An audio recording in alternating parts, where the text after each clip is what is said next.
I am exactly where I need to be in this moment. I am in complete harmony with those around me who share this moment with me. I contribute only truth and love to those around me. I am being used as a beacon of light to transmit God's divine purpose to others. I will bring peace to this moment. Now let there be truth, love, light, and peace.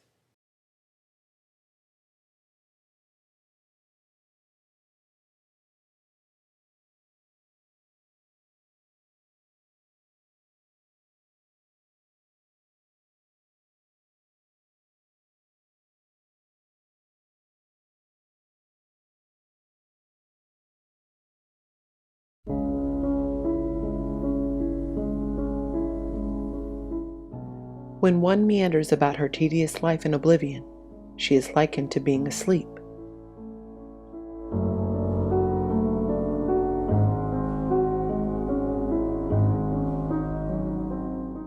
Yet, there are moments in such a life that are requisite in her awakening. These moments are also known as visions, and if one can maintain vigilance during these moments, one may begin to unravel the tightly woven thread of her life's purpose. And of course, as with anything in life, when one first awakens to a new beginning, she must strengthen her muscles of awareness.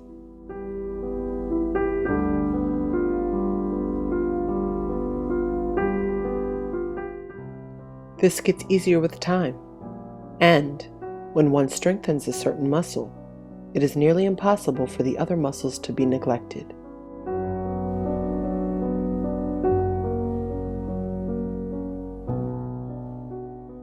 Welcome to Vision Class. The web-based open classroom that helps its students interconnect to achieve their visions and find their life's greater purpose. Students can join Vision Class by simply logging onto YouTube and subscribing to the Vision Class channel. For a duration of 12 weeks, Vision Class will air a 1-hour lecture every Friday at 7:30 p.m. Eastern Standard Time, beginning Friday, June 7th, 2013. So to stay abreast of what's going on in class and to always be aware, just remember you just want to go to our Facebook or Google Plus pages and you want to download the syllabus. Or you can download the syllabus directly by clicking on the link below. We have had some technical difficulties with downloading the syllabus, especially from Android phones. But in which case, if you're having any difficulties, never hesitate to email me at sugarfreemail@rocketmail.com, where I will answer questions and I will also be available to submit to you the syllabus if you are having issues with downloading it. There are 6 class texts you will need for Vision Class. Creative Visualization by Shakti Gawain, Write It Down, Make It Happen by Henriette Ann Clouser, The Isaiah Effect by Greg Braden, or A New Earth by Eckhart Tolle, The 4 Agreements by Don Miguel Ruiz, The Spontaneous Healing of Belief by Greg Braden, and The Artist's Way by Julia Cameron.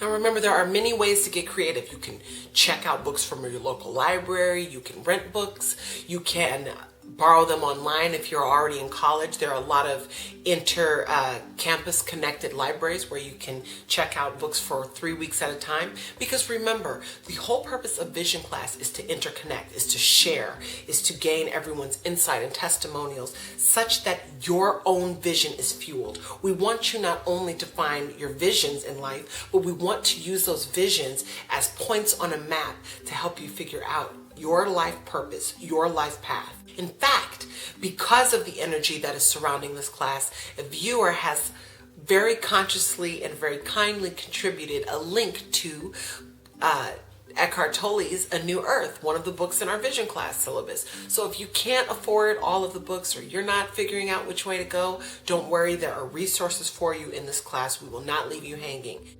For your daily assignments, you'll need 3 notebooks to get started. A notebook of any size to be utilized as a journal labeled as the Legacy Book. A small notebook that is portable to carry with you at all times labeled as the Intention Book. And a medium to large size notebook to help you take notes and complete class assignments labeled as the Vision Book. You will also need a presentation board of any kind, which you will update throughout class with inspirations and visions you hope to achieve in your life, titled The Vision Board. This class is not, I will say it a million times. If you've never heard me say it once, you're going to hear me say it now. This class is not about what you're able to accomplish, okay? It is about what you do with your time. So it's not just, hey, I'm able to cover all the text material, Shira, now what? Because you can read all these books all day long and never become aware of your reality.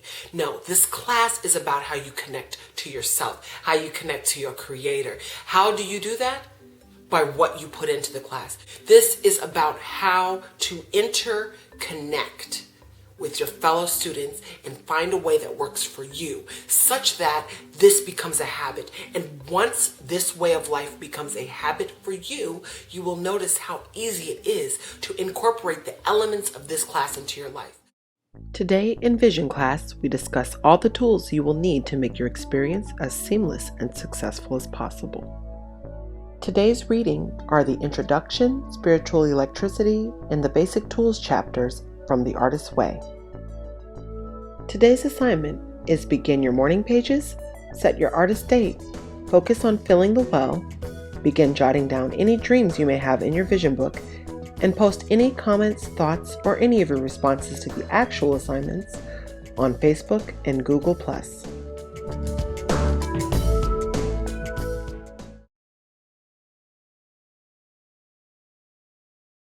All right, so welcome to Vision class. I am excited that you're here. I know that a lot of people have anticipated this class, and there are going to be many more people to jump on when they see the transformations that take place in people's lives. As always, I encourage you to send me your testimonies to sugarfreemail@rocketmail.com, whether in text or video form. It does not matter. Any way that you are willing to share, we certainly appreciate it. Your time is worth much, much more than money in this particular class. And this is why we are utilizing the book, The Artist's Way. The Artist's Way is a book by Julia Cameron. Now, Julia Cameron specifically wants you to recover your creative self. The reason that she uses the word recover is because we are crippled. We are born into this earth, and we are born into situations, for all intents and purposes, which we have not chosen, for all intents and purposes. So because we have not chosen these moments, we are given situations that we don't quite understand. And many of those situations cripple us. They keep us from believing that we're able to succeed in our visions. This class seeks to not only help you to recover that sense of self, but it seeks to nurture it. It seeks to strengthen it, and it seeks to take it a step further. We want you in this class to find your path. That is a big, lofty goal for 12 weeks, but we want you to begin to see, to feel. You may not be perfect, but you'll somehow, if you just put into this class a consistent thought. You don't have to be perfect, you just have to be consistent. And you have to define what you expect out of yourself in this class. If your goal is to read 3 pages a week, then always read 3 pages a week. If your goal is to write morning pages and do the artist date, well then always write in your morning pages and always do your artist date. These are the things that will make you be successful in this class. Because we have an extremely lofty goal. We want you to find out who you're meant to be in this life. We want you to know who it is because it's been taken from you. It's been taken from you by those who have taught you. We are here to reteach you what you were meant to learn in your youth that you may have been robbed of. May have been. We don't know the answer. Or you may have been robbed of this in your adolescence. Somewhere along the lines, the reason that you're here, the reason that you're watching this class right now is because you need to be here. Is because you need to hear this, is because you need to realize that you can claim your vision. It's yours already. You just need to claim your blessing. And these are many techniques in this class that I have utilized to find exactly what my vision should be and to allow them to manifest. What we're going to do today is not normal for vision class. We are going to do an introduction where I'm going to talk at length about how to succeed in this class because you will need it. Trust me, there's a lot of information to cover in this class, and no one person can do it without understanding the references, the whens, the whys, and the hows. If all you can do is stay tuned, then stay tuned because I'm sure that you will not want to miss this. This is for your life.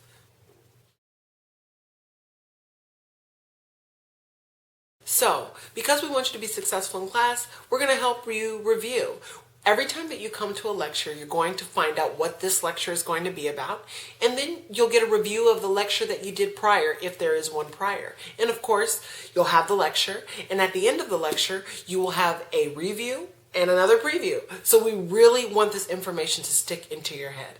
Lectures will be formatted in approximately 45 minutes to an hour at a time. Now, please note, we will always have a progress check. We are always going to check what happened with your morning pages, what happened with your artist date, and anything that is pertinent to the lecture at hand. We're going to review it. We're going to ask you, how did you do? Were you successful? What did you feel was difficult? We're going to do this consistently because we want you to succeed in this class. Now, throughout vision class, you will notice that this class is very unorthodox. The approach to this class is nonlinear, just like life. The approach to this class is very abstract. One of the things which I wanted to feature in this class that is not often featured in classes is a production. I wanted you to get a sense, a feeling, an experience of what I went through when I was manifesting my visions. All of the emotions that I felt, all of the moments of awakening that I had. And we're going to do this with this mini movie awareness. So you will see a lot of this type of continuation throughout vision class. You can look forward to it. So as you're taking lecture, up may pop a part of this movie awareness just when you need it, just when it makes the point more emphatic. So always be on the lookout for that in vision class and never know what to expect in this class. We have everything from viewer testimonials all the way to experts in the field talking to you guys about your visions and how to manifest them.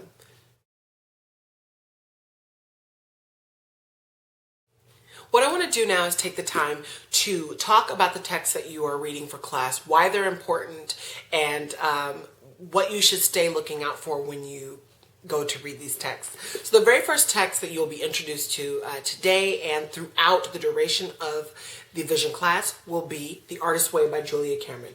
All right? What this book is as she captions it, a spiritual path to higher creativity. Essentially, Julia Cameron has realized that we are creations. And by virtue of the fact that we are creations, we are also creators because we were made in the Creator's image, right?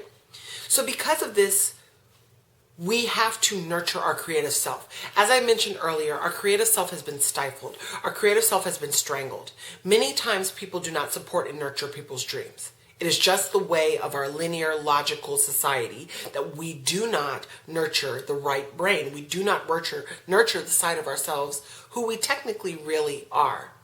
So we become crippled. So what Julia Cameron does is she proposes a 12-week course in which you write morning pages and you have an artist date for yourself, which I will explain later. But what Julia Cameron seeks to do is to get you in a habit that you won't break. Because what will happen as you do your morning pages, what will happen as you do your artist date, and what will happen as you do each of the techniques and exercises that she recommends in this 12-week course is you will begin to sense an awakening. Things around you will become synchronistic. You will notice shifts happening in your life, things that weren't there before, things that you didn't think were possible before, simply by doing your morning pages, artist date, and these exercises. You will see these changes happening. How do I know this is true? It has happened to me. And I can't wait to share this with you throughout class. In fact, today I'm going to share some information with you. I have seen so much happen ever since I followed many of the techniques in this book and all of the books that I'm going to recommend for you today. I have seen changes beyond. As many of you, if you have not been introduced to me prior, may or may not know, this is the real me. I haven't been the real me in about 3 years. I've been struggling to come back. And the fact that you see sitting in front of you the person that I am now, evolved but still yet the same in terms of physicality and artistic ability. You see that in front of you. This is a direct manifestation of a vision. This was a vision as well. This was something that once was not. This was something that was not attainable to me a year ago. I am now the person who I sought to become. Is there any more motivation than that to read this book? The first book that you will be reading alongside with The Artist's Way, which you will be reading throughout the duration of the course, is Creative Visualization by Shakti Gawain. Creative Visualization, the reason I chose this book, synchronistic in nature. The last time I was in New York City, I looked down. This was the book that spoke to me. I knew that I wanted to do a vision class, and this was the book that actually birthed the class, not even The Artist's Way. This book birthed the class because I saw that it was about visualization, and I knew that vision class was about visualizing. Hence, visualization. I just now noticed the interesting parallel with the word creative here, and then the word here, creative in The Artist's Way. I totally just peeped that. Creative visualization literally is a book about how you can visualize for your creative self. In this book, you have a lot of techniques for meditation, affirmations, a lot of really esoteric traditions and spiritual traditions utilize information here. You'll find a lot of these techniques in your Bible, your Torah, your Quran, your I Ching. You'll find all these techniques, right? In so many words in creative visualization. This book is very good for people who need techniques, who don't know where to start. This book is great for that. This is not a philosophical book in any way, nor is this a book with which you will be very pensive. This book is really about technique and a lot of exercises, a lot of different approaches for how you can achieve certain things through visualization. Of course, she explains why, and she does a great job in doing so. And the other really great thing about this book is it's not a slow read. It's a quick read. So, again, lots of notes that were taken in this book. How to visualize. I'm just showing you some of the chapters here. Special techniques is an entire chapter here. So, there's a lot of healing meditation here. That is very useful and very helpful. Creative visualization. The next book, okay, that you'll be reading for weeks 3 and 4 is Write It Down, Make It Happen by Henriette Ann Clouser. Write It Down, Make It Happen was chosen for the simple fact that it delves specifically no longer just in visualizing, which Shakti Gawain speaks to your thoughts in creative visualization. Now you've got Henriette Ann Clouser bringing in the next component of activating your vision. Activating your vision does not just happen by thoughts. When you speak things into existence, when you write things down, they do happen. There's a reason for this. We will delve into it, of course, in the course. And so writing it down, making it happen is crucial because many people do not understand the implication of why writing resonates with you. Again, it's a fast read, a lot of techniques, and a lot of whys. I like it when people give you a technique and the why of how it works. Now, for your next reading, you could, for weeks 5 through 6, you could either read The Isaiah Effect by Greg Braden or A New Earth by Eckhart Tolle. Now, these books are equally difficult reads. I will promise you right now in terms of concept and in terms of wording. Eckhart Tolle and Greg Braden are extremely advanced metaphysicists in the sense that these two books specifically describe your connection to everyone around you. That is what these books do. The reason that that is important is because in vision class, not only are we learning to visualize it, write it down so that it can happen, now we have to understand the mechanics of how it happens. And it happens through everybody around you. My vision is not possible without everyone around me. Let me tell you why. The MacBook with which I am using to edit and therefore upload this video to you was given to me by a viewer. Had this viewer not given me the MacBook, I would not be here right now giving you this class in this moment, in this capacity. Would not do it. Later on down the road, I will do another vision class in which I will utilize software that is given to me by the donations of viewers. I literally could not be this manifestation of myself without my fellow women. Couldn't be. And this is what these two books seek to define for you. You see, the one difference between the two books, and if you want help deciding what you want to read, well, this one's free download for you, so you can go ahead and just download it for free, or you can delve into the quantum physics world. Greg Braden is a quantum physicist in a sense. He's a scientist who applies science to prayer. That's something you don't hear often. Often the two different tenets of society are feuding, right? Have you never heard that scientists and religious folk always feud? Well, quantum physics seeks to merge the two concepts because they're all expressions of the same God. God still made science. God still made science just the way that God made religion. Same God, responsible for everything you see. So this is what quantum physics does. Specifically, Greg Braden talks about prayer. What we need to know about prayer is it's interconnecting myself to you. And that's very important in vision class because everybody is here for a common reason. And because we're all here for a common reason, because we're all here for a common goal, we have to understand how we're connected, or else we will stand to be at a deficit. Because the more of us who awaken in this class exponentially begin to affect the world around you. I have to read this to you. All right. Now, in this passage, Greg Braden is talking about a Native American man who was with him overlooking a field of sage trees. Okay. And this is what the man said. As they were overlooking 130,000 acres of fragrant sage, this man, Joseph, speaks. This entire field, he began, as far as our eyes can see, functions as a single plant. His words formed brief clouds of steam as his breath merged with the chill of air still cold from night.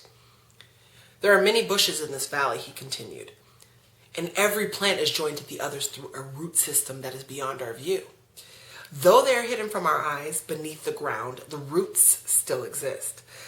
The entire field is one family of sage. As with any family, he explained, the experience of one member is shared to some degree by all the others. And then Greg Braden goes on to say, though we see many bodies that we believe are strangers, living independent lives of unrelated tasks, there is a single thread of awareness that binds us as a family. Awareness. Awareness. Come on, say it with me. Awareness that binds us as a family.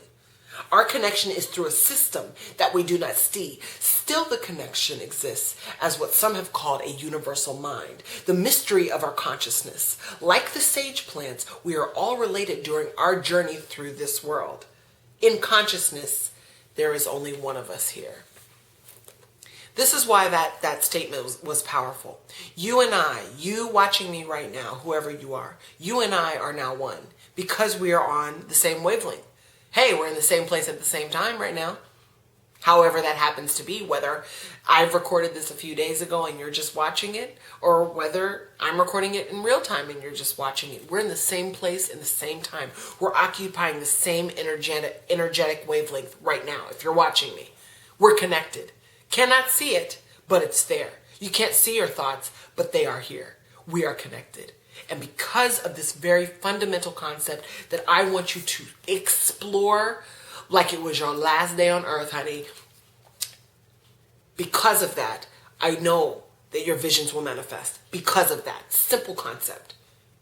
But of course, you need the book to help you delve into it. Now, your alternative text is A New Earth.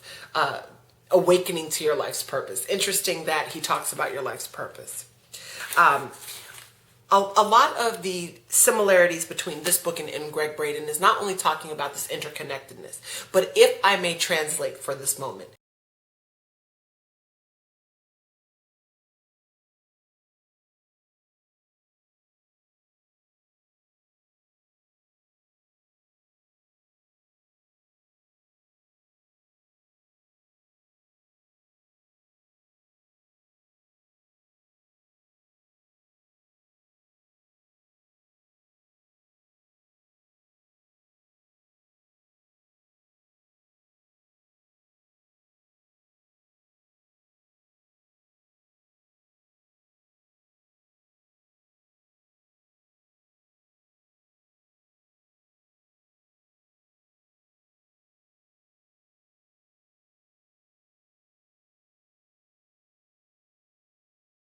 interconnecting ideas. Greg Braden spoke of a universal mind.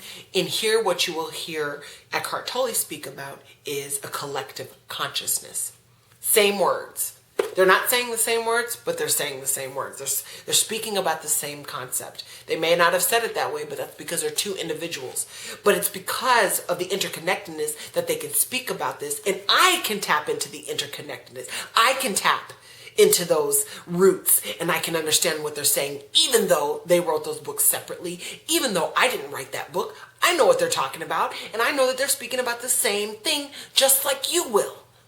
Because we're connected through those invisible roots. The interesting thing about how this class works is you might not even be trying to do something and it just pops out at you. Just pops out at you. I was looking for this chapter, opened the page, and there it was. The collective. I just said the collective consciousness. These are not coincidences. Here's the interesting thing about these two books. I didn't choose them in knowing, I didn't consciously choose them knowing that they would interrelate. But then you open up page 7, just page 7, 7 being my number, by the way. Just happen to open up page 7 and look what's on page 7. Does everyone see what that says?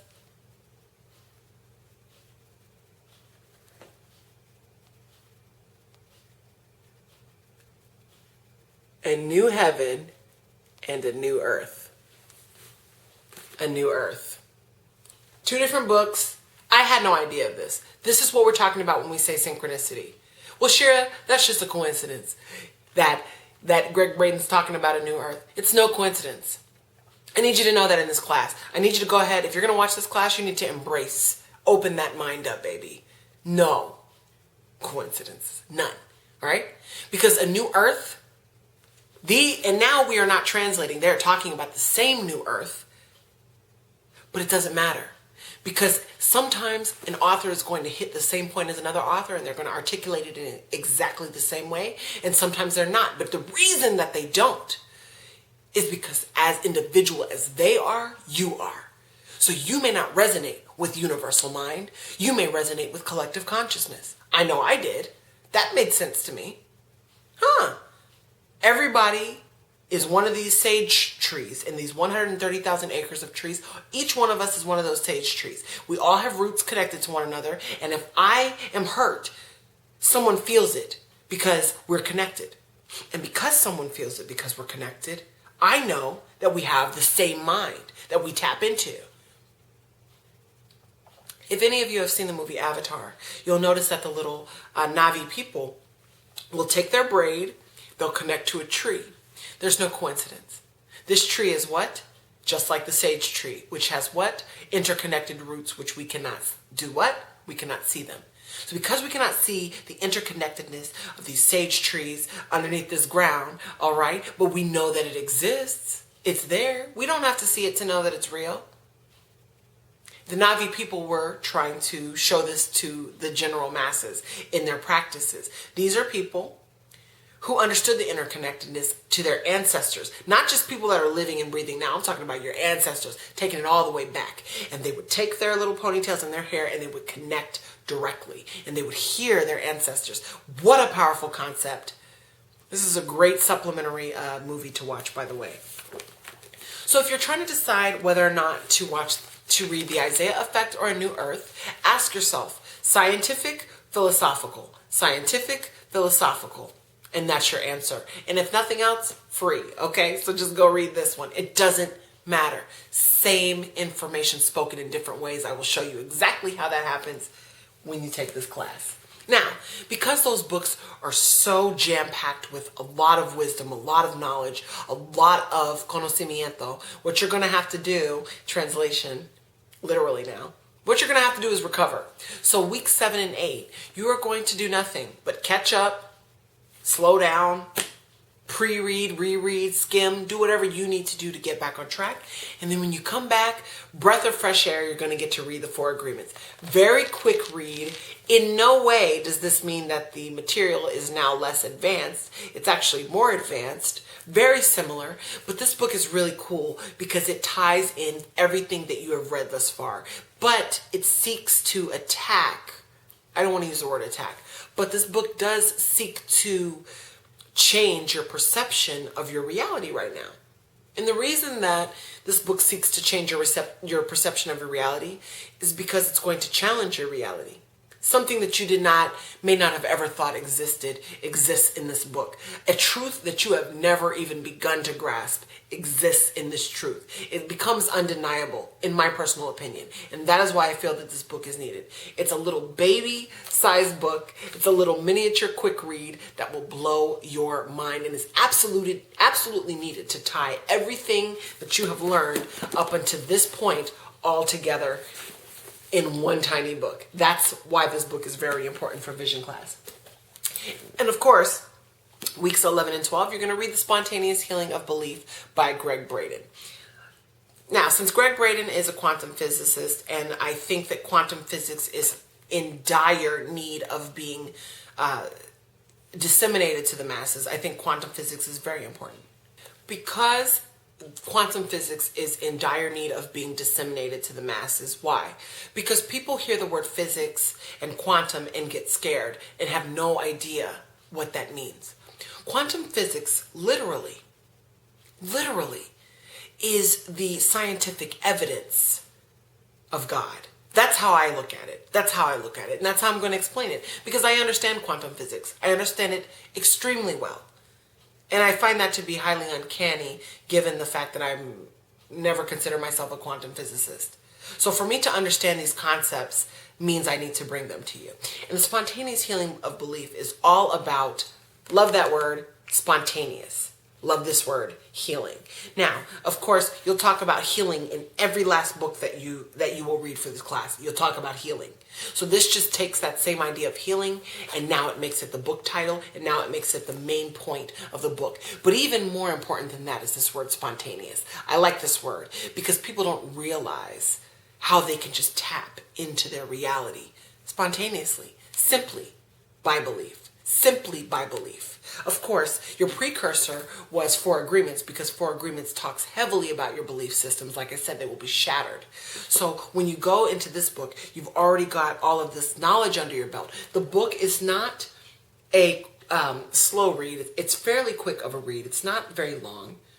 Concepts are very, very intricate, of course, but that is why you have vision class to help you through it. But I like, again, what he says, shattering the paradigm of false limits. Everything about this title is just true. So, I feel like if you just read the title, there has to be a way of you wanting to go into this and delve deeper. But we're going to do this through quantum physics. And I'm going to invite you to really challenge yourself to understand quantum physics, especially as we speak about it in this class, which will in no way be so over your head that you won't be able to get it. It may take a couple of rewinds of the video, but I'm confident in your abilities because I'm confident in my abilities to explain it.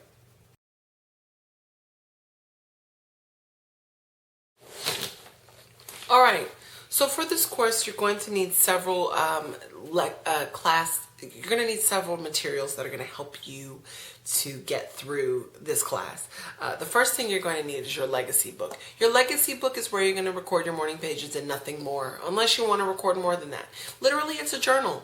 It's just a journal. But instead of keeping a journal, you're going to keep your morning pages in your legacy book. Next, you're going to need your intention book. Your intention book is a small notebook, typically small enough that you can carry around with you everywhere. And this book is going to be specifically for your to-do list. Everything that you intend upon doing for a day, for a week, for a month, you write it down. Lose weight, write it down. Eat better, write it down. Everything that you specifically want to intend upon, you write in your intention book. This is specifically a book for vision class. This is not something where I have taken it from anyone else. Except, of course, you can use your intention book to apply a lot of the techniques that you have seen in the books that you will be reading for vision class. And last but not least, this is your vision book. Your vision book is quite important because not only is your vision book a book where you take your notes down, it's where you can house your contract, okay, for vision class. It's also where you can house all of the exercises that you are doing for vision class. It is also a place to write down your visions. And one of your exercises that you're going to have to do consistently from now until the end of the vision class is to write down things you really want. In here, write them down. Be excited about it because they're going to happen. They're going to happen. We'll talk about it. All right? So, your vision book. And last but not least, you will have a vision board. Vision boards can be as creative as the individual. So, whether it be your mirror in your bathroom or it be a bulletin board that you post on the backdrop of your computer screen, you need a vision board. A vision board is a compilation of photos and or affirmations that you have a feeling about.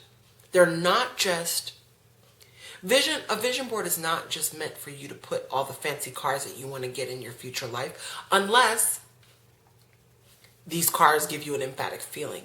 But what we want to get to the bottom of, we want this vision board to not necessarily be correct, but we want to really understand it. We want to really understand why it works and how it works. So we're going to spend most of the course creating the vision board because it's going to be due for your final exam. You do not have to show your vision boards to anybody. It is an option. But of course, if you're daring enough to show it, then you're stepping out in faith, saying that you believe it that much more because, hey, I'm going to show it. Or you don't have to. I don't show all my stuff to everybody because everything is not for everybody. Some things are just for you. The important thing is that as you do vision class, you report on your findings. You don't have to report on specifics, your findings. You're not going to get to be valedictorian because you show me all your work. You're going to get to be valedictorian because you show me all the proof of the manifestations of your work and what you have done to do that work. All right, you don't have to go specific. But again, we want to talk about how you create a vision board, and we're going to do that with all of the weeks. So just so you know, this is a very, very big and grandiose undertaking. Vision boards are going to take a couple weeks to construct, and that's okay. But we want the final goal for you to have a vision board that speaks to you and that, most importantly, paints a picture of your life's purpose without you even realizing it. And now a viewer testimony from a fellow vision class student named Rachel. I have been reading The Artist's Way, and I have been putting into practice morning pages. I really enjoy the morning pages because I have been brainstorming so much clearer and better either throughout the day or while I'm writing, which I remember, and it assists me through the course of the day. I was leery to read the book because I don't consider myself an artist. I like to do artistic things, but I don't consider myself an artist. My last name is Artis, A-R-T-I-S though, but I still don't think of myself as an artist. So I was really leery. So my message to everyone is don't be leery to throw yourself into a book that the title doesn't seem to apply to you. Obviously, it's in the curriculum because it connects with everything else that we have been reading and that we've been hearing from Shira's channel for so long. So embrace it. I thank you for all the dedication and hard work that you're putting into this class. And I hope that everyone is doing their morning pages and is finding them as exciting as I am. Bye-bye. Everyone, let's take a moment to thank Rachel for her wisdom, her aura, her bravery, and most importantly, her testimony. Someone out there will hear what you've said, Rachel, and it will resonate with them. So thank you for being a beacon of light unto others, and of course, blessings to you. So many of you have been sharing your experiences with us on Vision Class, and I just want to say thank you for that because we are very appreciative of your sharing, because sharing is caring. So if you have any testimonies, please do not ever hesitate to share them. As always, you want to remember you want to always ask yourself, what can I do? Never think of the can'ts. Well, I can't afford, I can't get, I don't know, like this. None of that ambiguity. You want to simply ask yourself, what can you do? What can you do? And then the doorways of possibility open themselves to you. And all of these little ways of saying, I can, were like drops in a bucket. And what happens with drops in a bucket is that Your bucket may start out empty. And at first, those little drops don't appear to be accumulating. But after a while, and of course, once you factor in all of the evaporation, you still end up having an overflow. Eventually, one drop will be one drop too many, and the bucket will spill over. And in this way, we utilize this analogy to understand that by saying can, you open up the possibilities. You put a drop into the bucket, and eventually they add up. Another way of thinking of this metaphor is vision class. With every testimony, you're putting a drop in the collective bucket. This bucket is all of ours. So if one person puts their testimony in, and then another, and then another, and another, and they all build onto one another, eventually all of the testimonies add up, such that the bucket overspills.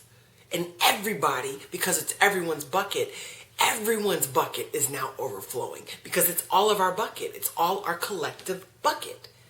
All right? We're each making a deposit. And guess what? As we want to access information, because so many of us before have put something into the bucket, we can simply reach over and get what we need to get. It's that easy. It's really that easy. So what I encourage you to do, if you cannot do something, think of what you can do. You cannot read the entire book. You don't have the time. What do you have the time to do? I can skim the book.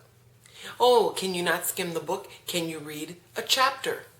Just a chapter. Find the chapter that speaks to you. What can you do?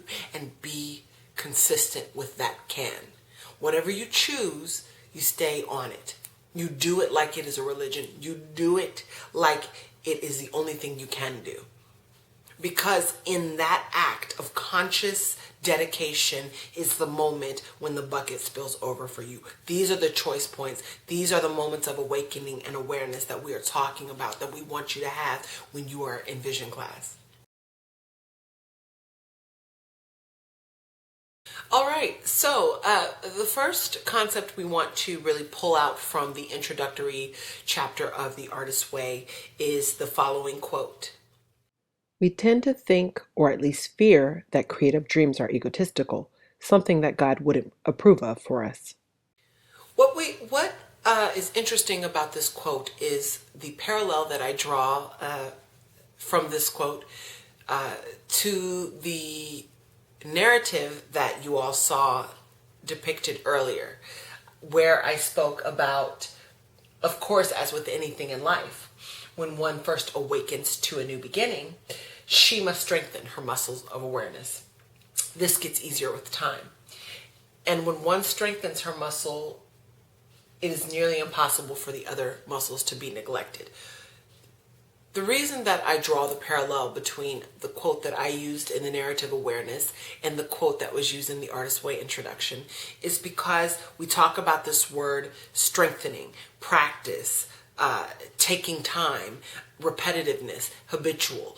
All of these words, again, interrelation, all of these words speak to the fact that if you simply do something over and over, if you just try over and over and over again, eventually you strengthen that muscle which is awareness.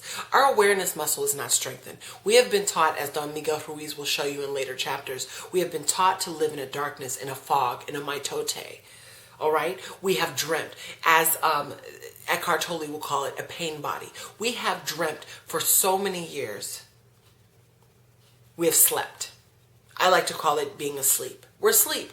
We're asleep. We walk, we do things in life because we were told to. We don't have any consciousness of it. And when someone challenges, we have an internal mechanism. Julia Cameron calls this the censor. And Eckhart Tolle calls this the ego. And of course, you see how this interrelation works? And then you've got Don Miguel Ruiz, which calls this your judge. All of these terms interchangeable. You have an internal part of your body. For intents and purposes today, we're using the censor because we're talking about Julia Cameron. Your censor. You have this part of your body that was created during your life as a defense mechanism to keep you from your creative self. Well, why would that happen? Some of us wonder, why would there be a censor? Why would somebody want to relegate the conditions of our life? Without going too far deep into that concept, the simple answer is because it's what they know. That's the simple answer. Because people are ignorant. The simple answer. We do what we do because we're ignorant. We know no other reality. And so we do. We never challenge. In fact, it's built into our censor not to challenge. In fact, Julia Cameron speaks. She says to be aware of the censor, all right?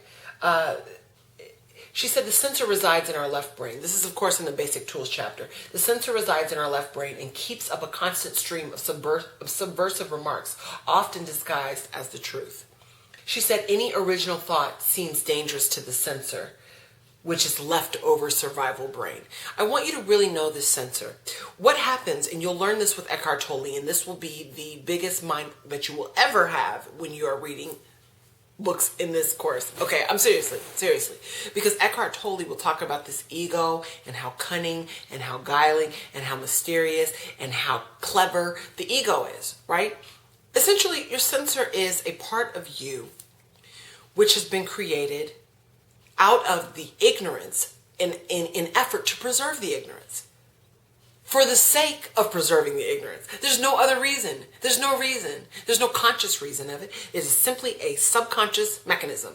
We turn it on, we don't know that it's there, and we let it go on autopilot, and we never address it. Because why? When we do, people will come up with a reason to push it away. Hey, I don't have time for that. Hey, that talk you're having, that's psychobabble. There's always a reason why the truth will not come out.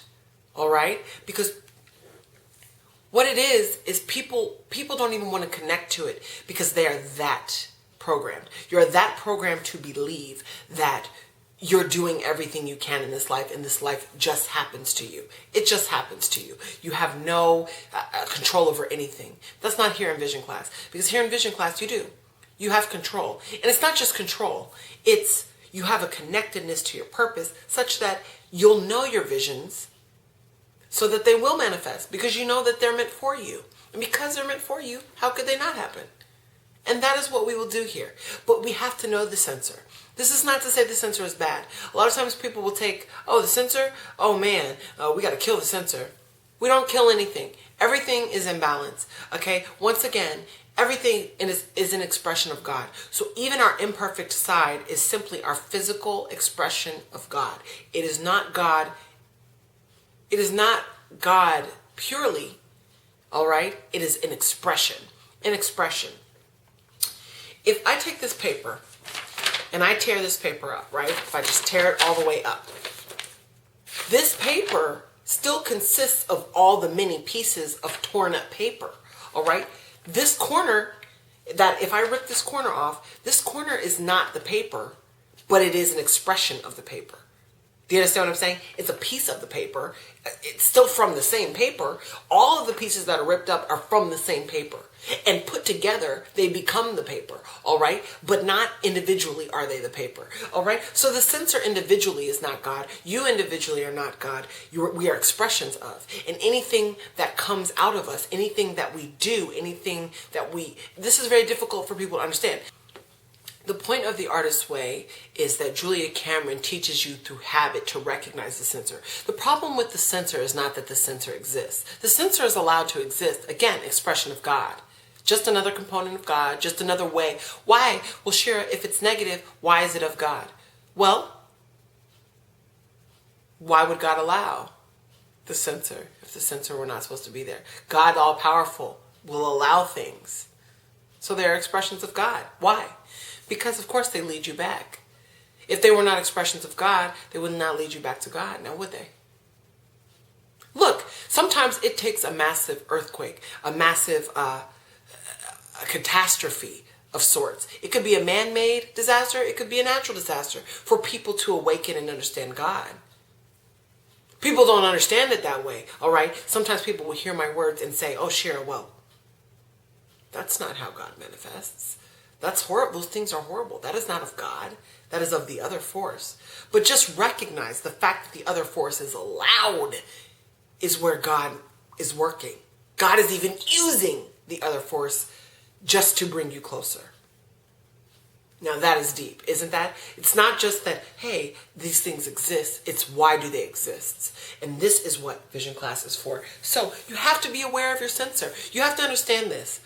Whenever, again, Julia Cameron speaks, she says, whenever you have a resistance, pay attention to it. One of the ways that I got here, where I am, back to myself, from the self that I was a year ago, depressed, not aware of anything, not even finding an appreciation for life. In no way did I have any of the inkling that I had right now to start a vision class and to be able to carry it through. I wasn't even there mentally. I was not there. And my point to you is that I was resistant. But it was when I identified the sensor, was when I pulled it out, when I put it in the spotlight, and when I consistently do it. These are the keys of how I got to where I am now. These are the keys. Okay? And as I said, I'm giving you tips and techniques of how I did it. You are going to identify your sensor. You are going to, every single time that you refuse to do something, refuse to hear, refuse to want to do something, refuse to try, that is your sensor. That is your ego. That is the part of you that you do not often try to confront. This is what you will do in vision class. You will pull it out and you will force yourself to look at it. Well, Shira, I just don't really agree with that tightness, that right here, that tightness right here. Recognize that as resistance. You always feel it right here in your chest. Typically, that's your sensor. And I am asking you that every time you feel a twinge of negativity, recognize where it comes from in your body, focus on it, and put it in the spotlight. And the way that you put it in the spotlight is simply by drawing awareness to it. I noticed something really interesting the other day I have to share with you about awareness, and I think it will be perfectly tied into this message. The other day I noticed how clear my skin was as compared to years ago. And a lot of times people ask me what techniques I use. And well, I change the techniques up from time to time based on my finances. First it was Dr. Hauschka, which I still think is wonderful holistic therapy for your face. And then it was black soap, and then it was soy soap, and then it was tea tree, which I still use tea tree, and now it's just a combination of whatever. But the interesting thing that I did to my face that I never did before was I became aware of my face. And I simply believe it was that attention to my face, that attention, that awareness of my face that caused it to clear. Simply in the act of paying attention to it. Simply in the act of giving it my attention, my full focus, was when I noticed that it changed. Because I created a ritual. I created a time when washing my face was a comfort for me. I made sure that I washed my face with meticulous attention. I made sure that I touched every pore. I made sure that I felt that action fully. So as I was washing my face, instead of saying, I'm just washing my face, I'm going to wash my face, I took my full attention to my face. And here's the face that you see now.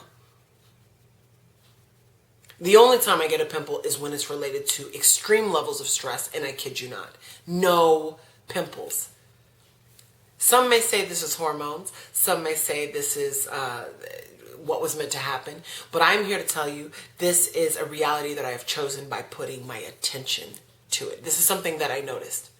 I truly believe but I know, in fact, that the mere act of drawing attention to my face was what has helped to clear it up. What I'm saying to you is that the mere act of paying attention to the so-called problem, just giving it your attention, just nurturing it, allows it to vanish. And this is not something that's all day long. Again, the main theme that you want to recognize here in vision class is the theme of practice. This is why we have vision class, so that you can constantly get encouraged by others, so you can constantly hear me say it, so that it gets so ingrained somewhere in your psyche that eventually you say, I can't just write morning pages today. I have to write morning pages every day. And if I skip a day, it was truly not my intention to skip a day. I better pick that up tomorrow, and I do. And that is the difference between those who are successful and not in achieving their visions. So Julia Cameron mentions that she's got exercises which are crucial Critical. You must do them. I will say the same thing about many of the techniques and exercises I will give you for vision class. For example, Julia Cameron speaks about the exercises she gives you in every week's chapter of The Artist's Way. She explains that you should not only do the exercises, but you should do the ones that speak to you and the ones that you resist and detest. All right? This is that censor. This is challenging that censor through habit. I am going to echo Julia Cameron, and I am going to tell you to choose those which speak to you the most and those which speak to you the least. The ones which are neutral, she suggests you do not need to do them as your exercises. And since you are going to be so heavily involved in vision class, you do not need to do these exercises now. You can try this again when you take vision class for the second, third, fourth, or fifth time. But for now, we want you to focus on the exercises in Julia Cameron's Artist's Way, as well as any exercises that you find on the syllabus. I will say to you that they're crucial. And if you cannot afford the Artist's Way, of course, make sure that it is crucial that you do all of the exercises that are mentioned in the syllabus. Okay? Because they are quite critical. And the reason that they're critical is because they're going to teach you a habit. It takes 21 days to form a new habit. So if you just do these things perpetually, 21 days in a row, you will see shifts. You'll see shifts. I see shifts within 3 days. Imagine what we can do with 3 weeks. So now, the meat of the chapter is when Julia Cameron speaks about creative recovery. When you hear the word recovery, you think, am I coming back from something that I was debilitated from? Yes! You see, as I mentioned earlier in the video, your creative self has been stifled. You see, people are dream killers. And as my best friend has illustrated recently, is this your dream? Type of a thing. All right? Yeah, that was disgusting. So what is this your dream?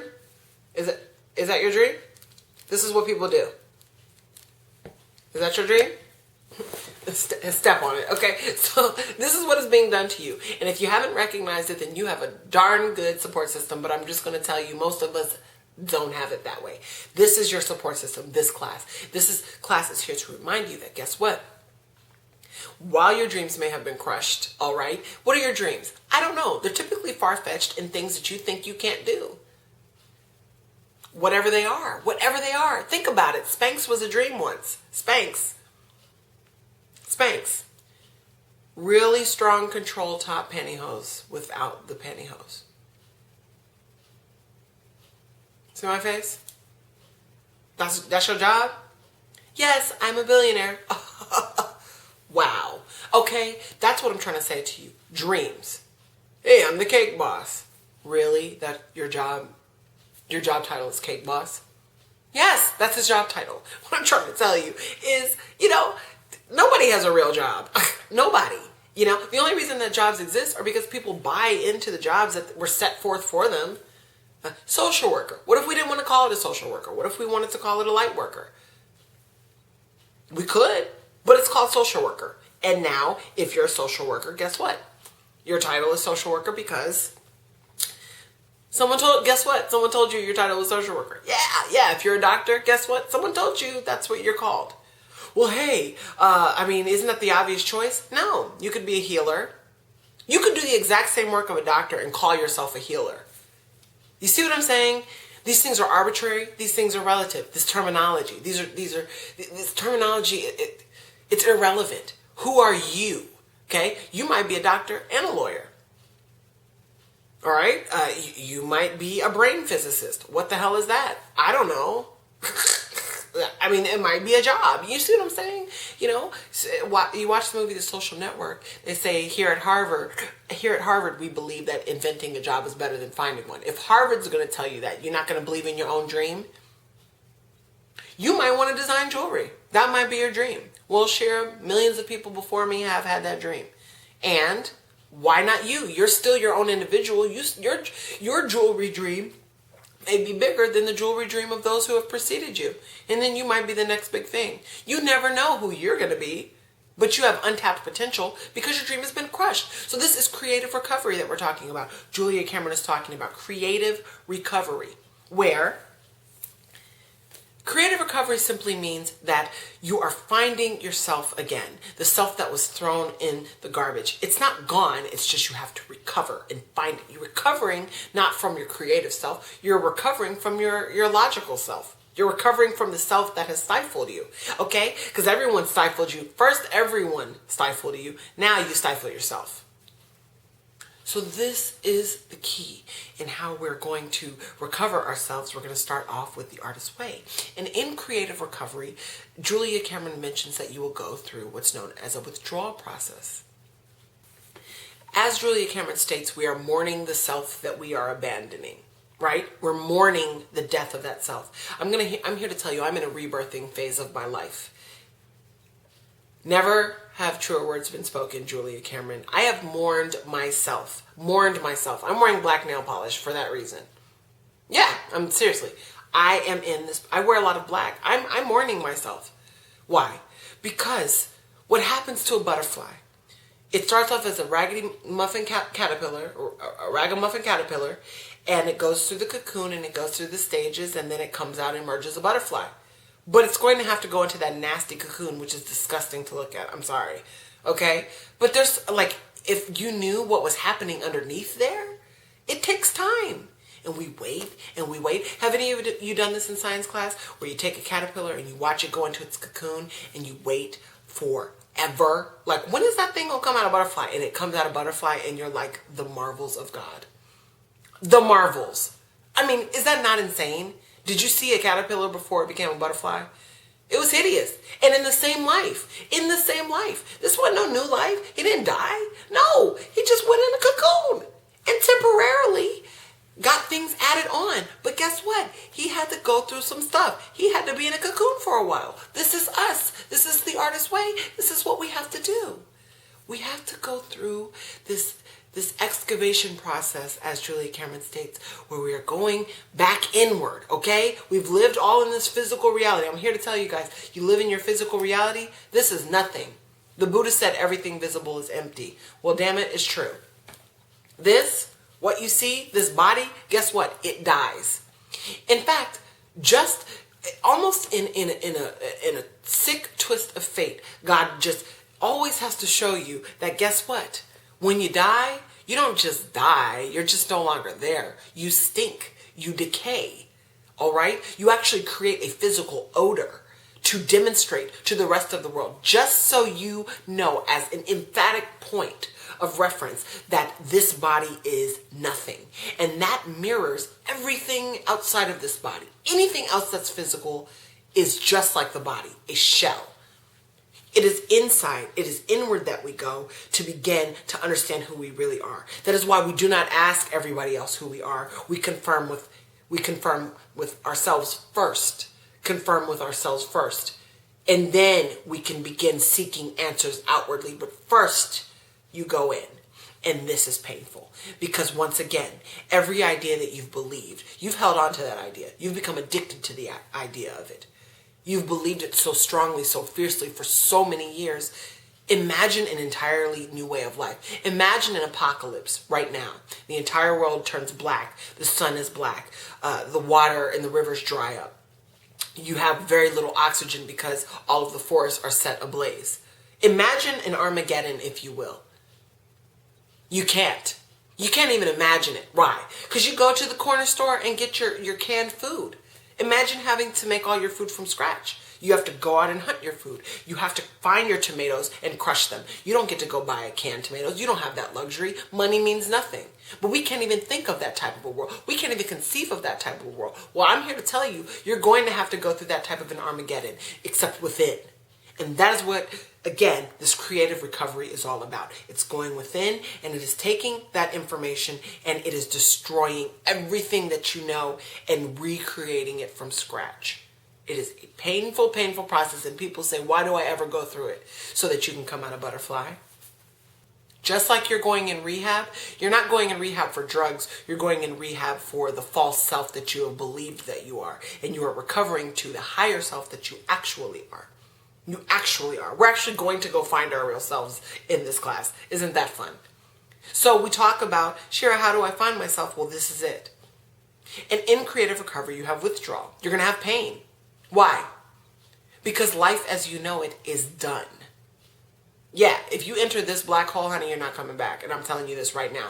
Once your eyes are open and you choose to remain ignorant, you are now operating in a conscious state, and you're operating as an ignorant person, and those two lifestyles are contradictory. So basically, essentially, you're operating in a state of what people may call as evil, because you're clearly aware of other realities and you're not choosing those realities. Now, we're going to talk about the basic tools very quickly, because we do need to talk about your basic tools. They're quite important to your process. The basic tools are your morning pages, your artist date, filling the well, and your contract. Now, yes, she only mentions the morning pages and the artist date as being basic tools, but since she also included filling the well, stocking the pond, and she also included the contract, I thought I would include them as also basic tools. I think they're important. The basic tools are things that you need to do. These are not things that you get to negotiate on. Yeah, I really don't want to do the morning pages. I am telling you right now, from henceforth, if you're going to be taking vision class, you have to do the morning pages. See my face? Can I wait? No. It is annoying. You will not want to do it. Identify that as resistance and do the annoying morning pages, because they make me angry every time that I do them, except for now, because I have noticed, as Julia Cameron says, she notices that she cannot live without these morning pages because they are essential to her way of life. She noticed that things are manifesting in her life because of them. Now, a message from Julia Cameron, the author of The Artist's Way, to discuss some of the basic tools. I'd like to explain the two basic tools of The Artist's Way. The first tool is a tool called Morning Pages, and as it suggests, they're done in the morning and they're pages. They are 3 pages of longhand morning writing done when you're thinking about anything at all, like I forgot to buy kitty litter, I didn't call my sister back, I need to wash the curtains, it's time to change the bed. They seem to have nothing to do with creativity, but what they do is clear your mind. It's as though you have taken a little dustbuster and you go poking it into all the corners of your consciousness, and you come up with what you put on the page. I often think they should be called morning pages, MOURNING, because they are really a farewell to life as you knew it and an introduction to life as it's going to be. A lot of times people think they should be artful, and I say no, they should be whining, petty, grumpy, whatever you happen to be. I wake up grumpy. Every morning my morning pages start out, well, hello, good morning, I'm tired. But yours may start out differently. But what you do is you write down just what is crossing your consciousness. It's as though you're writing down in meditation terms what we call cloud thoughts that just sort of move through your consciousness, and you're becoming acquainted with all the dark corners of your psyche. So sometimes people who have done a lot of New Age work say, oh, Julia, I don't want to do morning pages, they're too negative. And I say, no, think of it in Jungian terms, that you are meeting your shadow and taking it out for a cup of coffee. And what I find is that when you put the negativity on the page, it isn't eddying through your consciousness during the day. So morning pages are a clearing exercise, and they are an exercise that makes you have much more consciousness as you pass through your day. So the morning pages, you dump all of this stream of consciousness onto the page. You do it for 3 pages. You do it every morning consistently. What I like to do personally, I like to go in the bathroom when I first wake up, and I'm looking like this, and I have no contacts in, I gotta put my glasses on, and I turn the shower on a trickle, or I'll turn the faucet onto a cold trickle so that I don't steam up the room. And I might even turn the fan on because I like all the noise. Like for me, I work better with noise. And what happens is I can write better, because you will learn later in Write It Down, Make It Happen, why water is so important when you write. But I turn the water on to really get things coming out of my head. It really does work. All right. But you can do this anyway. You could wake up out in the morning. You could be laying in the bed and you pull out your little tablet. And, you're going to write your morning pages in your legacy book. So you just pull your little legacy book over and write for 3 and put it away and don't even think about it for the rest of the day. And that is how morning pages work. And I promise you, ever since I've been doing morning pages, I kid you not, on a daily basis, I read minds. I'm not making this up. Somebody right on the bottom that knows me. Somebody write it down how I be reading minds. I read minds. I see things that I didn't see before. And those things end up being connected to something that I needed later on in that day. This happens all the time. It's called synchronicity. And as Julia Cameron states about synchronicity, which I think is really key for people, Julia Cameron talks about synchronicity as being the universe is changing and expanding to meet our needs.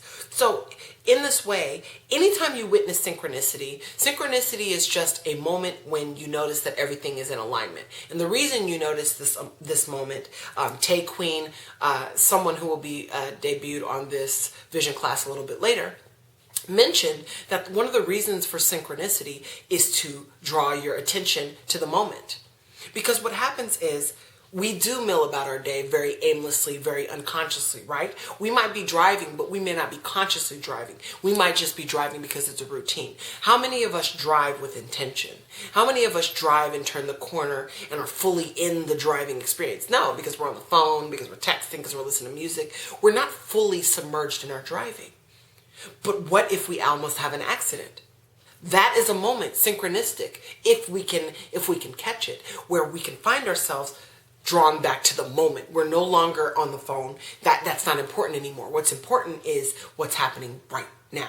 That's what synchronicity is. It also happens in the form of things where you didn't expect them, but it was right along with what you were doing that day. Example, I was leaving Starbucks and I look up and I see a billboard. And on the billboard, inside of Starbucks, on the little push board cork board, I see the name Edgar Cayce. I don't know why I saw the name. I don't know why it stood out to me. I don't even know why I looked at the billboard. Until 2 hours later, I was reading The Isaiah Effect, and 2 pages in, I was reading about Edgar Cayce. You see, and the moment I read about Edgar Cayce, I was able to reference the very odd occurrence of my having to just so happen to look at the Edgar Cayce sign in Starbucks, and guess what? Synchronicity. That's synchronicity. Knowing that you're in alignment, knowing that you're there in the right moment, knowing that you're in the now, knowing that everything matched up for you that day in that moment, because that is how it always happens, and being alerted to that. Morning pages draw that out for you. It seems unrelated, but because you are strengthening the muscle of writing, you end up strengthening the muscle of awareness. Love it. As Julia Cameron said, morning pages will teach you to stop judging and to just write. Morning pages, which she also calls a brain drain, or just taking everything out of your brain. She also talks about the fact that there's no right or wrong way to do morning pages. You're going to have your censor come out and say, excuse me, you shouldn't be writing about that. And you'll stop writing about it. No, write about it. I write things in my morning pages that I would have never thought I would write, just because they're so private. But guess what? You get comfortable. These morning pages really do become attached to you. And don't worry, guys. Nobody's allowed to read these but you. So you better not let nobody see your legacy book. I'm telling you right now, lock it up, carry it with you. These are for you. So another interesting thing about morning pages is the manifestation of what you write becomes what you observe and seek to change. So in other words, as you're writing, you begin to monitor your thoughts. You begin to monitor yourself. In this way, morning pages also are functioning as a meditation. Or, as I like to think of mourning as in the homonym mourning, to mourn someone's death. You're mourning your pages. You're mourning your life. onto this page, which causes you to monitor your thoughts. You know, after so many days of writing, I hate myself in so many ways, eventually something's going to click and you're going to notice, which is again one of the points of meditation, this observation.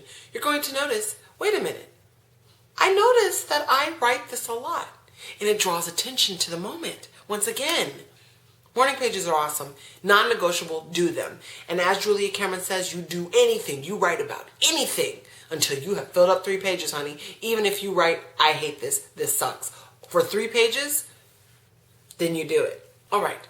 So the next tool that you will need to use is the artist date. The second thing that I'd like to talk about is something that's called an artist date.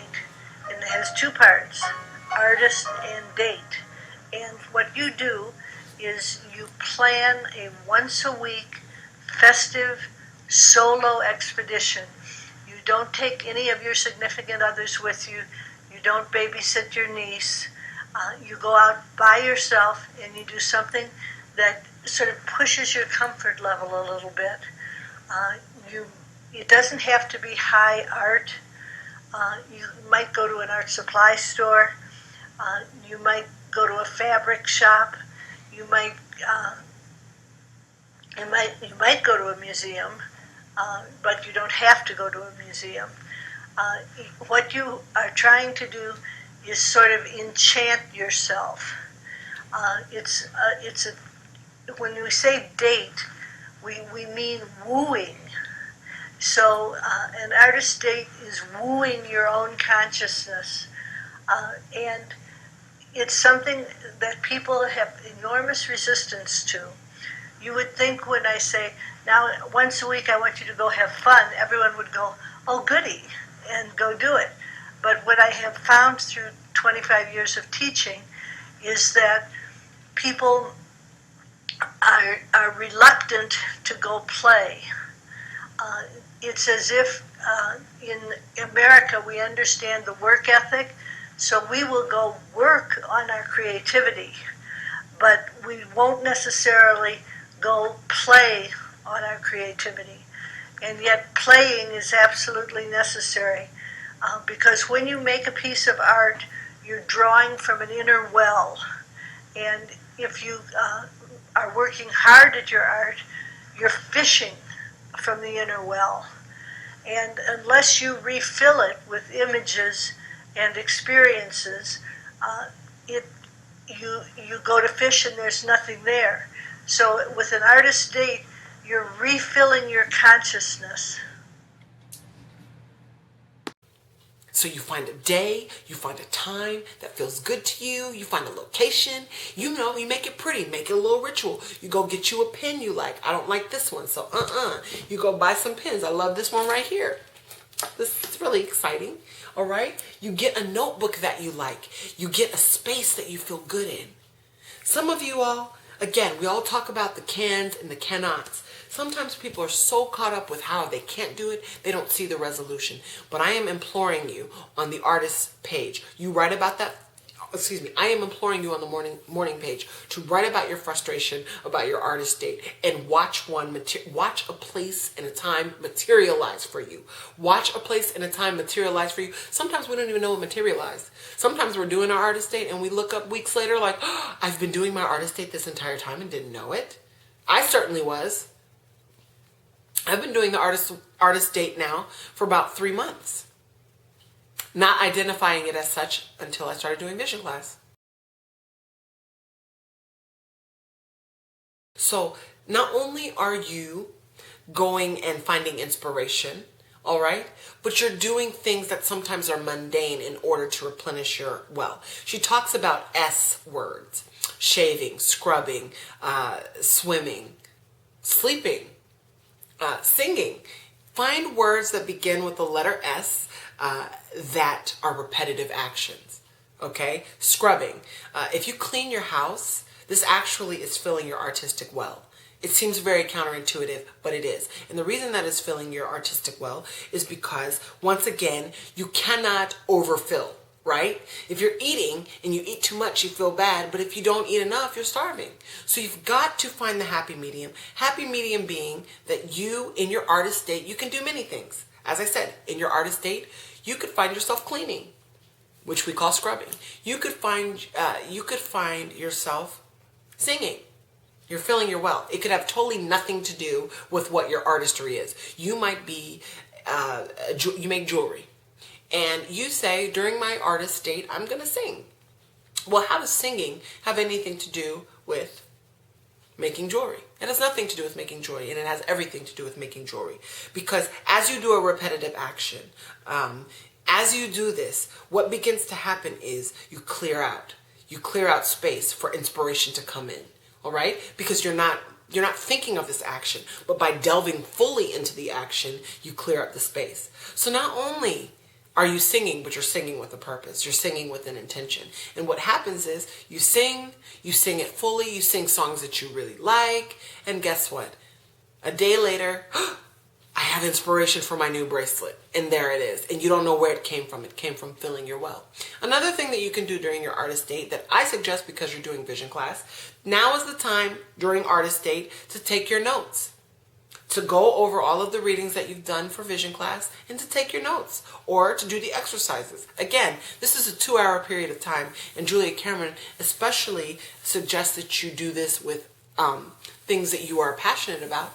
But if you can't figure out what to do, repetitive action, scribbling is what we can call taking notes. Scribbling, repetitive action that really doesn't take your focus if you cannot figure out what else to do.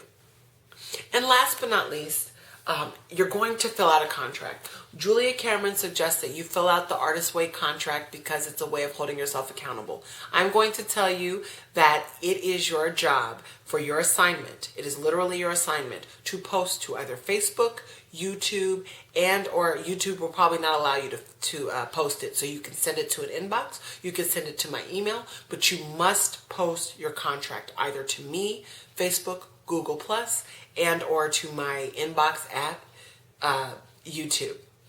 So you've got to do the contract. Must have, must do. Why?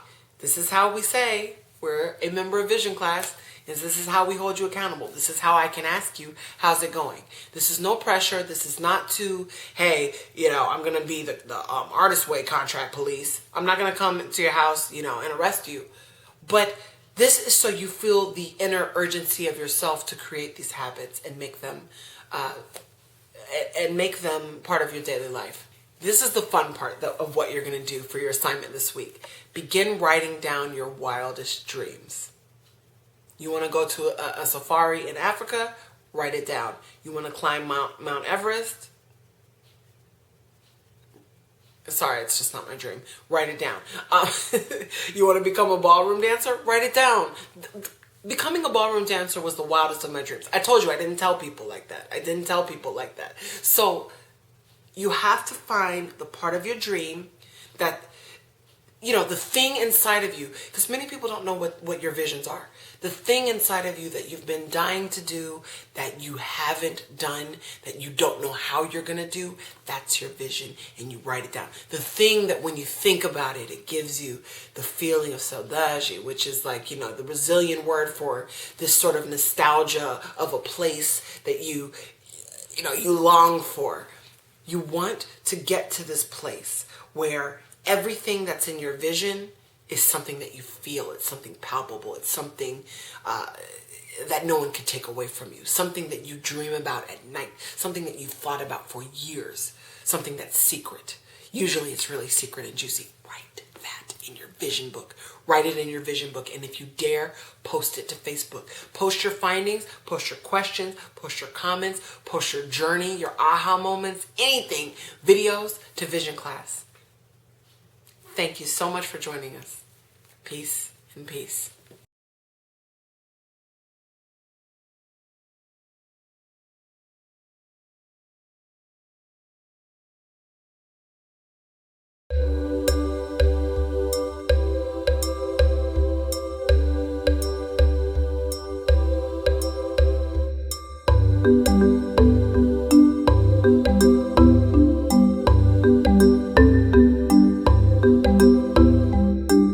you.